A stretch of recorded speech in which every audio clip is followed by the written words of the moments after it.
Okay, we're going to begin this next story. This is the second in our list of motoring stories, this one from 1950, and it's called Warp Speed at Harrogate Bus Station. I suppose you could call this a motoring story, loosely. It's about a bus journey, or in fact several bus journeys. We're still in Harrogate, in Yorkshire, in the United Kingdom, but the year is now 1950. I was determined to try and save 1/2 penny every day. This was my target. It was all based on bus money, the only real cash I could get my hands on. You see, I was living with my grandmother, Annie Munford, at 22 Bilton Grove Avenue. My father had decided to leave home and start afresh on his own. Mother had gone dashing off to Lincolnshire to find him, which she did, and they started a new life together in Boston, the original Boston, and that's another story.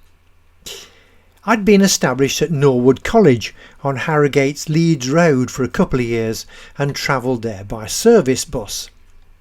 Each day I was allowed sufficient money to pay for my bus to school.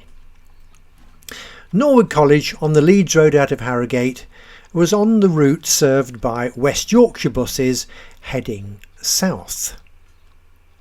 West Yorkshire buses were comfy, modern vehicles with posh seats.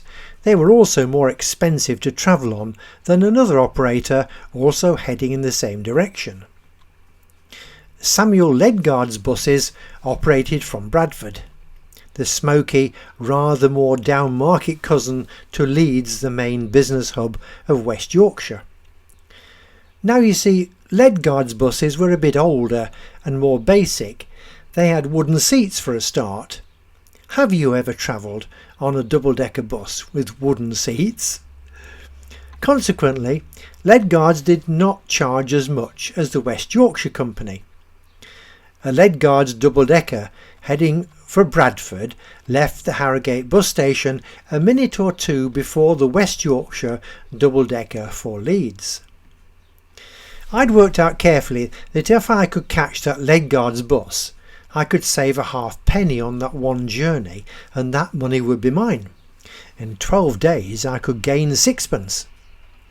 6pence in 1950 was a fortune. It was 1/40th of a pound, 20 shillings made up the pound, and 2 sixpences were a shilling.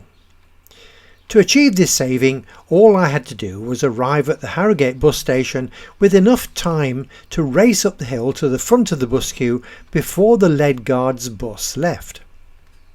Unfortunately, the bus I came into town on from the Dragon at Bilton was a slow stopping service. It seemed to stop everywhere by request and was frequently late arriving.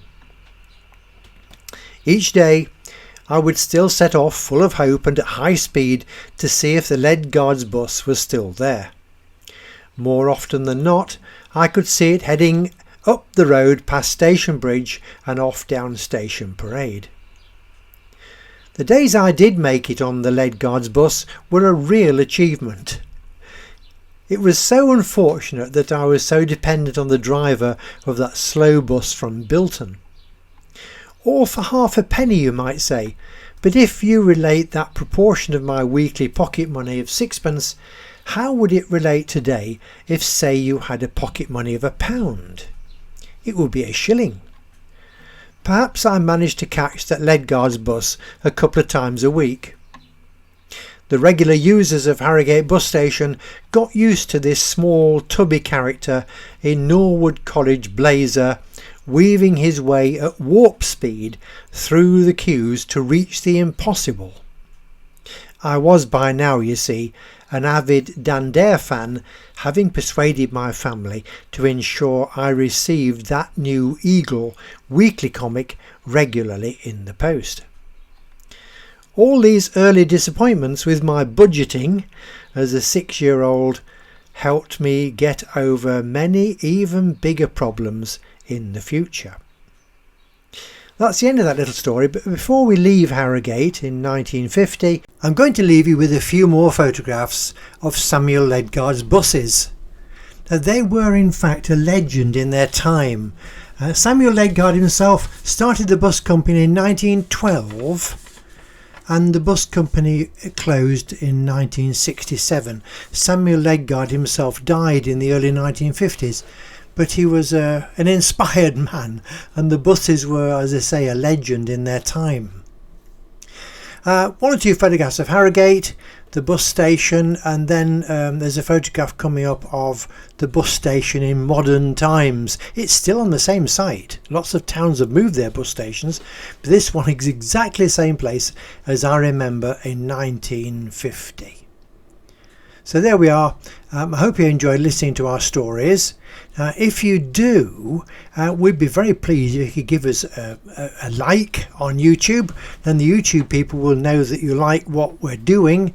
And at the same time, if you were to subscribe to our channel, then YouTube will let you know just as soon as we release something new. And we're doing stories like this all the time. They're all from the It's a Rum Life series of books.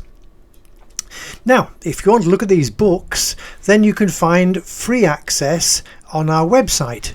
The website address is coming up in a second. It's our second website this year. Our previous web host let us down. This one's by a firm called Jimdo. It's easy to create and we like it. And there you can find the links to all our YouTube videos. There's over 200 now.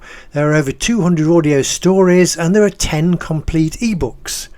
And you can download all these onto any device you choose whenever you like. The website address is www.crackerbooks.fr. Now that's easy to remember, isn't it?